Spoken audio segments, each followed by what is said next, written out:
నా ప్రియమైన మంగళగిరి ప్రజలందరికీ మహాశివరాత్రి శుభాకాంక్షలు. అంతేకాకుండా ఇక్కడ ఎంతో మంది మహిళలను చూశాను.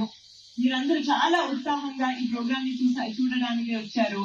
ఇక్కడున్న మహిళలందరికీ మహిళా దినోత్సవ శుభాకాంక్షలు కూడా. శివరాత్రి వేడుకలు మరియు మహిళా దినోత్సవం ఒకటే రోజు జరుపుకోవటం చాలా గొప్ప విషయం. ఎందుకంటే శివుడు మహిళలకి చాలా ప్రాధాన్యత ఇచ్చే దేవుడు. మనం చూసుకుంటే శివుడు పార్వతీ దేవిని కూడా తనతో చాలా సమానంగా చూసుకుంటారు. అదే కాకుండా శివపార్వతులు శారీరకంగా ఒకటే అయ్యారు. అందుకే శివరాత్రి మరియు మహిళా దినోత్సవం ఒకటే రోజు జరుపుకోవటం నాకు చాలా ఆనందంగా ఉంది. అది కూడా మన మంగళగిరిలో, మన లోకేష్ గారి మంగళగిరిలో జరుపుకోవటం ఈ పవిత్రమైన దినమున మన శివ పార్వతుల పవిత్రమైన నృత్య ప్రదర్శన చూడటం నేను అదృష్టంగా భావిస్తున్నాను, మనందరి అదృష్టంగా భావిస్తున్నాను. అదే కాకుండా సుమిత్ర గారు చెప్పారు, మన భారతదేశపు సంస్కృతి ఎంతో గొప్పది, ఎంతో బలమైనది. కానీ రోజు రోజుకి చాలా మంది మన సంస్కృతి గురించి, మన కళల గురించి మర్చిపోతున్నారు. నేను చాలా అదృష్టవంతురాలుగా పెరిగాను. నేను చిన్నప్పుడు నాన్నగారితో పాటు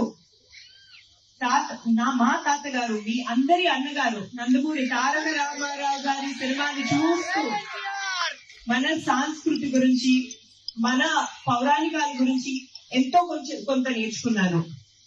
కానీ కొన్ని సంవత్సరాల్లో మన పిల్లలకి, మన మనవలకి మన సంస్కృతి గురించి, మన కళల గురించి ఎంత తెలుస్తుందో నాకే తెలీదు. నాకు చాలా భయం వేస్తుంది.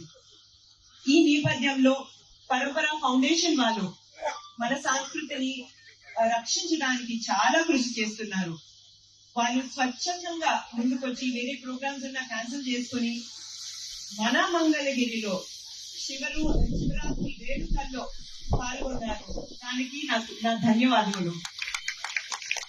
అదే కాకుండా త్రికాయ ఫౌండేషన్ వాళ్ళు ఇంత బిజీగా ఉన్నా కూడా వాళ్ళ సూపర్ డాన్సెస్ తో, వాళ్ళ పెర్ఫార్మెన్స్ లో వాళ్ళ శివపార్వతుల రోల్ ని ఎలా జీవించారో మీరే చూశారు.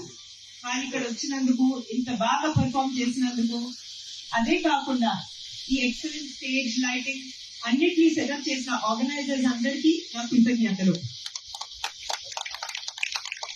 మరొకసారి నా మంగళగిరి కుటుంబ సభ్యులందరికీ శివరాత్రి శుభాకాంక్షలు తెలుసుకుంటూ, మహిళా దినోత్సవ శుభాకాంక్షలు తెలుసుకుంటూ నేను సెలవు తీసుకుంటాను. నమస్కారం.